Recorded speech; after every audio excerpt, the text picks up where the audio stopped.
On ne le dira jamais assez. Les métamorphoses sociétales se tissent à travers l'éducation, et plus précisément dès l'enfance. Les éclaireuses et les éclaireurs de la nature, un mouvement scout laïque et non dogmatique, l'ont bien compris. Cette association offre aux enfants un espace pour grandir autrement, en apprenant à vivre ensemble, à prendre soin de la nature et à cultiver l'attention à soi et aux autres.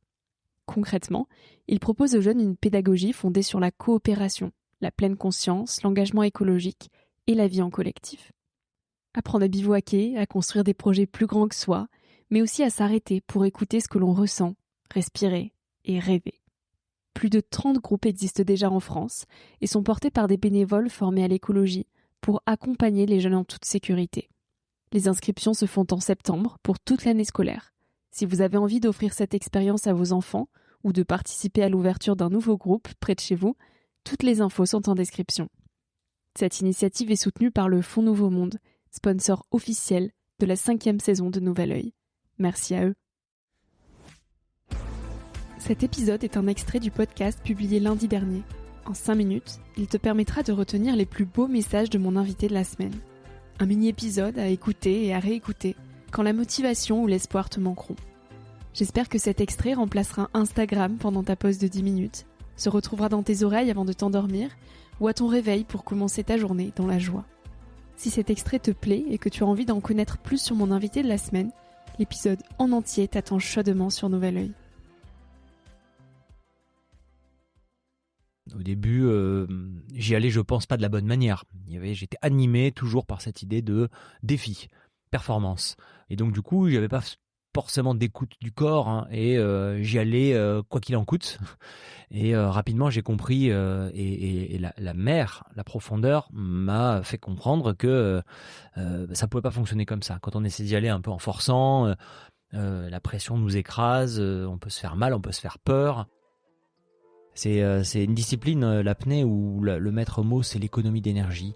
C'est de consommer le moins d'énergie possible, d'être le plus calme possible. Et donc forcément, la tension d'un événement, c'est complètement antinomique avec la discipline. Donc ça demande vraiment de faire un énorme travail sur cette gestion-là. Et ce sont vraiment des questionnements, ça n'a pas été des techniques de préparation mentale qui m'ont permis d'avancer, ça a été de vraiment questionner le pourquoi de tout ça, de prendre vraiment un recul par rapport à des questionnements, j'allais dire presque existentiels. Qu'est-ce que ça représente dans une existence de faire ça? Pourquoi on y met autant d'importance? C'est vraiment, on est à la frontière de la psychologie, de la philosophie, beaucoup plus que le côté très technique de la préparation mentale. En tout cas, moi, ça n'a pas marché. Il a fallu vraiment prendre du recul.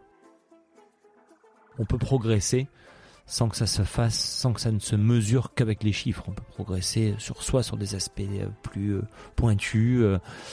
J'ai fait des plongées assez engagées en plongeant sans combinaison, en maillot de bain dans l'eau froide de Méditerranée. Ça, c'était un challenge pour travailler le mental et apprendre à être plus adaptable et tout terrain.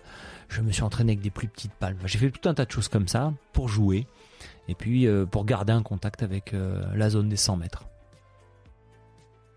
C'est toujours ce rapport de la limite. Moi, j'ai jamais dit que j'allais au-delà des limites. Je dis que j'essaye de toujours garder une certaine marge avec la limite, et en fait, la limite se déplace et moi, j'avance avec elle.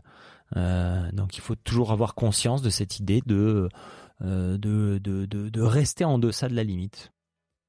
Quand on fait une activité où on est vraiment en prise avec tout ça, et où en plus on va pousser un peu les limites de notre corps, il y a un espèce d'état d'ultra-vigilance et de très grande présence qui confère à quelque chose de spirituel. Raconter des choses, d'une manière ou d'une autre, c'est quelque chose qui me plaisait. Essayer d'être dans la créativité. Et j'ai commencé à me dire, tiens, si j'écrivais des articles, donc quand je faisais des voyages, des expéditions, je proposais mes textes aux Galapagos, etc. Et l'exercice m'a plu. C'est-à-dire que j'ai commencé à comprendre que l'exercice de l'écriture, c'est un exercice d'introspection. C'est un exercice qui est très solitaire. C'est un exercice du silence. C'est un exercice d'une forme de présence à soi. Et j'ai vraiment trouvé des correspondances avec l'apnée très fortes. Si cet extrait t'a plu et que tu as envie d'en connaître plus sur mon invité de la semaine, l'épisode en entier est disponible sur Nouvel Oeil. En attendant de se retrouver lundi prochain pour un nouvel épisode, tu peux me suivre au quotidien et m'écrire directement sur Instagram ou sur le site internet www.nouveloeil-podcast.com. Depuis ce site, tu pourras aussi t'abonner à ma newsletter dans laquelle je partage des inspirations et des petites choses plus personnelles qui font mon quotidien. En attendant le prochain épisode, je te souhaite de savourer la vie comme il se doit et surtout, de faire des choses folles.